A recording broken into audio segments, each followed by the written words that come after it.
bersama host baru, host magang kayaknya ya. Host magang Ya, dengan Kakak Nisa. Oke, terus teman-teman sahabat, sorry Kak. Oke, lanjut ya. Oke. Bismillahirrahmanirrahim. Assalamualaikum warahmatullahi wabarakatuh.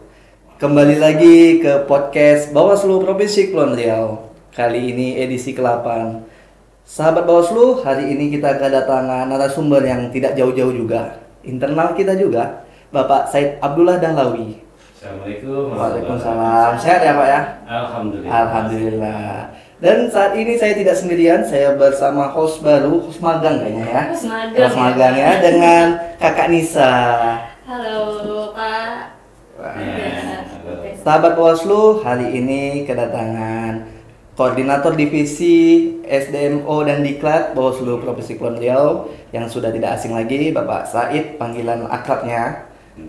Beliau juga merupakan Ketua Bawaslu Provinsi Kepulauan Riau periode 2018-2023 ya. Iya. Benar. Jadi sahabat Bawaslu tidak asing lagi bagi kita Bapak Said ini. Pak Said, jadi hari ini Pak Said kita sedikit membahas berkaitan sama kepemiluan tentunya. Yang kedua berkaitan dengan penguatan kelembagaan.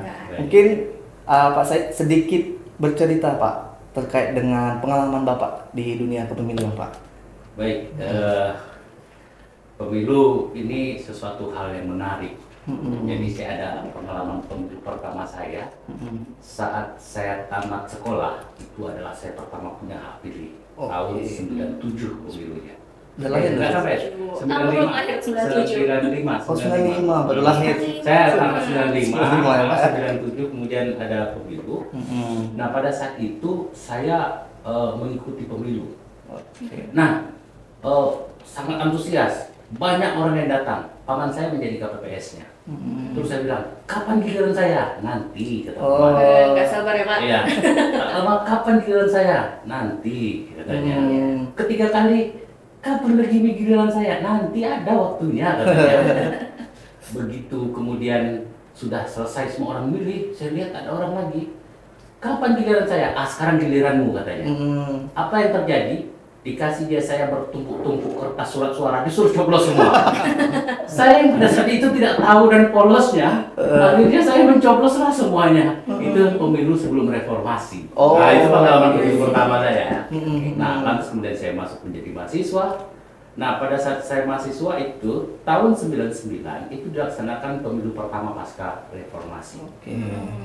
Nah saat itu saya karena tidak memungkinkan untuk terlibat secara langsung, tapi kemudian saya masuk dalam ANFREL. ANFREL itu adalah lembaga pemantau pemilu yang dibentuk, yang pada saat pemilu 99 ada banyak sekali lembaga-lembaga pemantau yang mereka itu kemudian ikut memantau jalannya pemilu pasca reformasi pertama. Berarti pemantau itu sudah ada dari dulu ya Pak ya? Sudah ada, dan banyak ada forum rektor, macam-macam ya. Nah kemudian tahun 2003 saya masih belum tamat, masih kuliah nih, cuman masih tugas akhir, akademiknya sudah selesai, tinggal tugas akhir. Kemudian saya kok jadi kepikiran ingin melamar jadi penyelenggara pemilu. Udah ada kepikiran Pak ya? Jadi udah ada ketertarikan ya Pak ya? Iya, jadi tahun 2003 akhirnya saya melamar untuk menjadi PPK di Kecamatan Jombang, Jawa Timur. Karena saya menjadi kuliah di Jombang, Jawa Timur. Nah, sampailah kemudian pemilu itu adalah pemilu 2004, Pilpres pertama secara langsung. Pilpres pertama secara langsung. Nah, itulah pengalaman pemilu saya pada saat masih menjadi mahasiswa. Namun kemudian seiring dengan berjalannya waktu, tahun 2005 saya pulang, kemudian menjadi wartawan. Ini juga menjadi pengalaman yang menarik. Jadi begitu tahun 2005 saya balik dan menjadi wartawan, saya meliput sebuah kejadian yang hari ini saya masih ingat sebenarnya. Bagaimana kemudian hasil pemilu pilkada pada saat itu tahun 2005, pilkada gubernur itu digugat dalam aksi demonstrasi yang sangat brutal pada saat itu. di Batam. Oh, Batam dulu. Di Batam pada saat itu. Tapi untuk pemilihan gubernur. Dan kemudian di tengah saya meliput sebagai wartawan seperti itu, chaos pun terjadi. Iya. Dan dari situ kemudian pengalaman saya menjadi wartawan itu memberikan saya banyak pengalaman, banyak perspektif soal bagaimana kemudian pemilu itu dilaksanakan. Pasal wartawan kemudian saya juga menjadi tenaga ahli untuk salah satu anggota DPD, yang di situ juga saya dapat untuk melihat dan menyaksikan bagaimana pemilihan umum itu dilaksanakan dalam konteks yang lebih luas sekepri, maupun karena memang Batam itu adalah penduduk terbanyak sekepri 60%, itu menjadi pengalaman yang menarik bagi saya. Sampai kemudian tahun 2017 akhir 2018 lah ya, saya melamar di Bawaslu Provinsi. Di Bawaslu Provinsi. Dan alhamdulillah kemudian diterima di Bawaslu Provinsi, dan itu juga sudah saya lalui sampai tahun 2023. Nah, ini juga menarik karena pada tahun 2020 itu pilkada kita itu berada dalam situasi yang pertama kalinya dilaksanakan, yaitu dalam kondisi COVID. Pandemi ya Pak ya. Pandemi COVID pada saat itu ya kan. Nah, ini juga menurut saya juga pengalaman yang menarik. Bukan hanya itu, ketika tahun 2020 itu pilkada dalam kondisi COVID, pada tahun 2019 pelaksanaan pemilu itu dilaksanakan dengan memakan jumlah korban se-Indonesia yang cukup besar. Sekitar berapa? 800 orang ya, yang meninggal dengan 5.000 orang yang sakit. Nah itu. Nah ini menjadi sebuah pengalaman yang sangat berharga, sampailah kemudian selain menjadi penyelenggara, kita pada saat itu juga menjadi bagian daripada tim pemeriksa daerah untuk DKPP. Ini juga menarik. Dan kemudian masuklah periode kedua, ya, dan sampai sekarang saya menjadi penyelenggara. Begitu. Alhamdulillah Pak ya, panjang perjalanannya. Cukup panjang perjalanannya Pak ya. Oke, ini Pak, kita berbicara dengan penguatan kelembagaan ya Pak ya. Saat ini, sebagaimana kita ketahui, Bawaslu Provinsi dan Bawaslu Kabupaten Kota se-Indonesia melaksanakan penguatan kelembagaan. Itu merupakan suatu acara yang wah menurut kita Pak, karena narasumbernya juga tidak main-main dengan mengundang tokoh kepemudaan, masyarakat, tokoh agama dan lain-lainnya. Mungkin menurut Bapak nih, apa urgensinya dari penguatan kelembagaan Bawaslu Provinsi maupun Bawaslu Kabupaten Kota Pak? Iya, ini kegiatan ini memang memiliki peran yang cukup penting. Kita merujuk dari undang-undang bahwa undang-undang itu mengharuskan pemilu itu bersikap transparan, akuntabel, ya, dapat dipertanggungjawabkan, kemudian efisien. Nah, penguatan kelembagaan ini merupakan instrumen kita untuk satu, mengevaluasi apa yang sudah kita lakukan. Yang kedua juga menyampaikan gagasan-gagasan apa yang perlu untuk kita perbaiki dan kita sempurnakan. Nah itu, ada banyak hal yang memang dari kegiatan-kegiatan ini yang dapat untuk kita petik dari para narasumber dan dari para peserta. Misalkan yang banyak disampaikan itu adalah terkait dengan penguatan kelembagaan itu, bagaimana kemudian dari aspek regulasi. Nah, regulasi itu memang memainkan peran kunci di dalam pelaksanaan pemilu, sebab dia menjadi rujukan di dalam implementasi dan pelaksanaan teknisnya.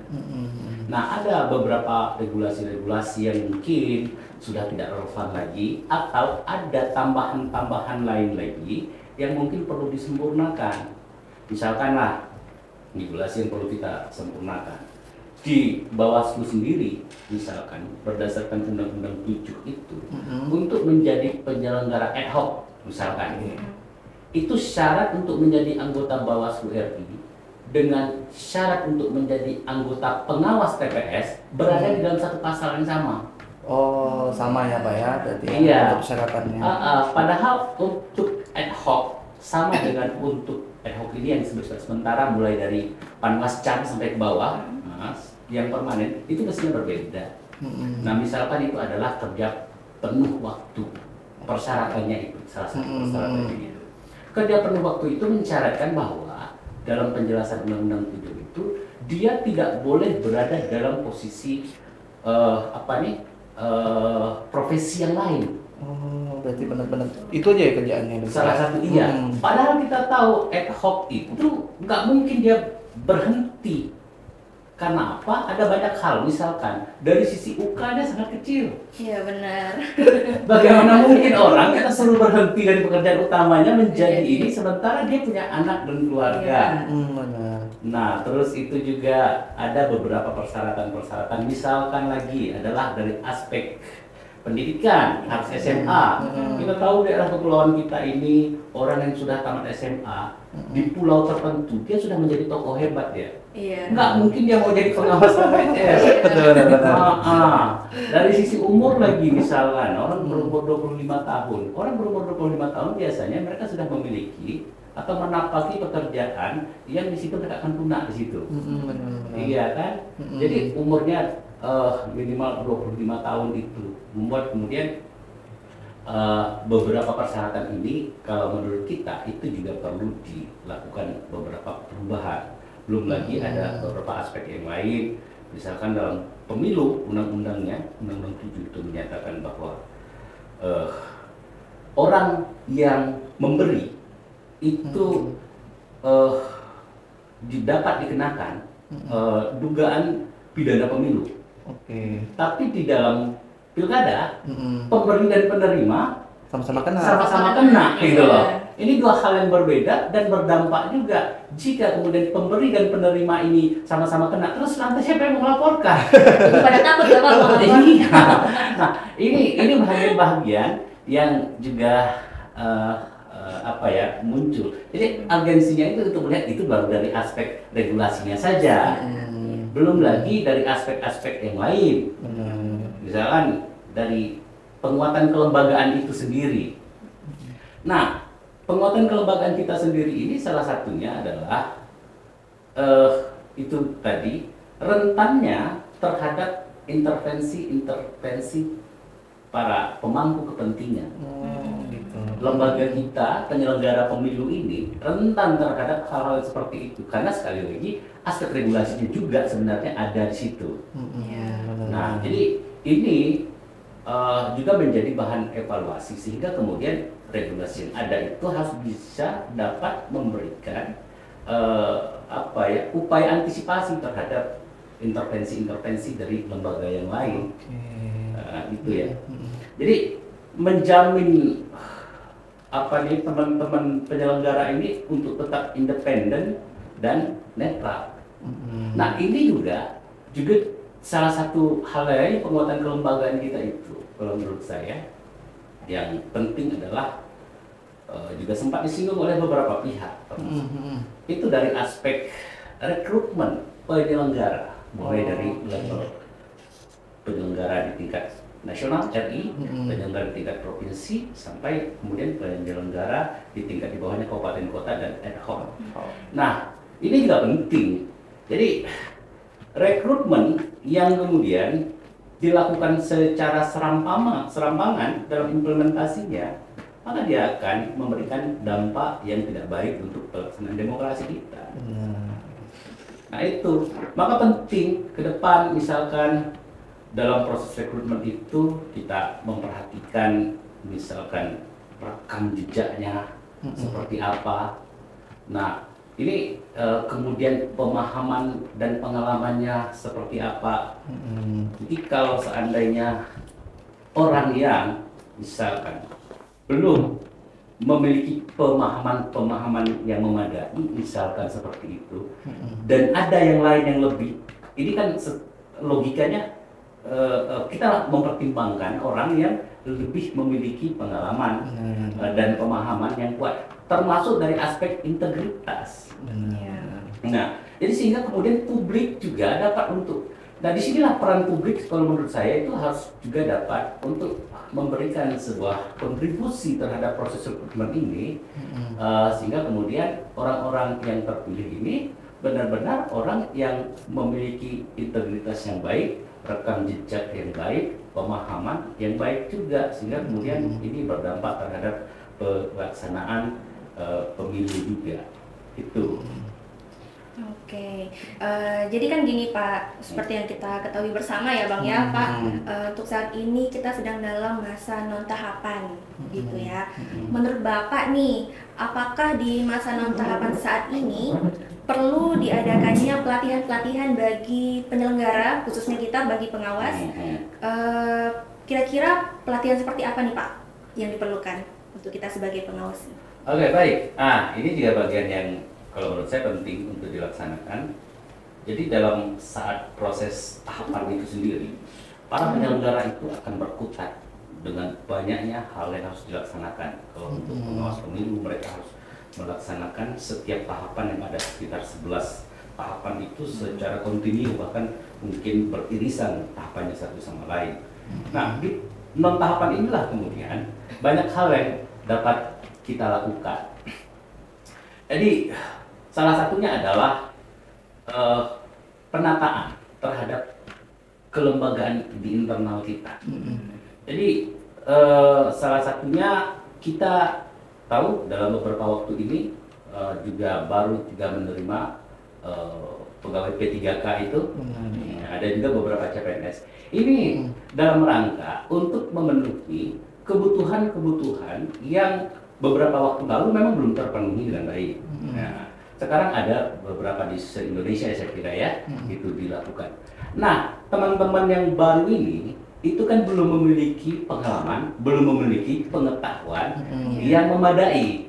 Nah, terhadap teman-teman yang ini, yang baru-baru ini, saya kira ini adalah masa yang tepat untuk melakukan penguatan terhadap kapasitas mereka, sehingga nanti begitu akan memasuki tahapan pemilu selanjutnya, mereka sudah memiliki pemahaman yang cukup untuk melakukan itu.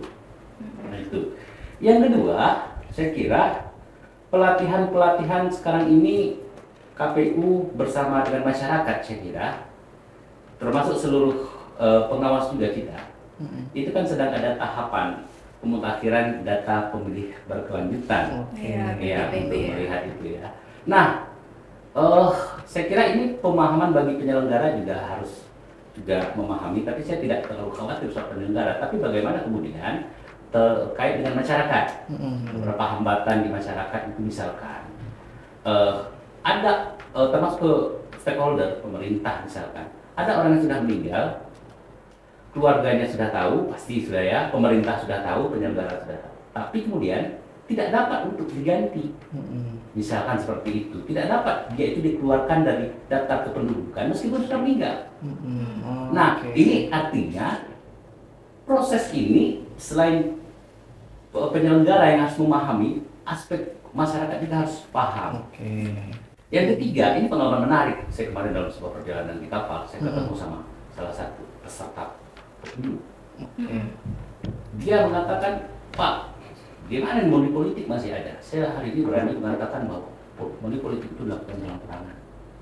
Saya katakan begitu. Dan ini gimana nih penyelenggara pengawas pemilu?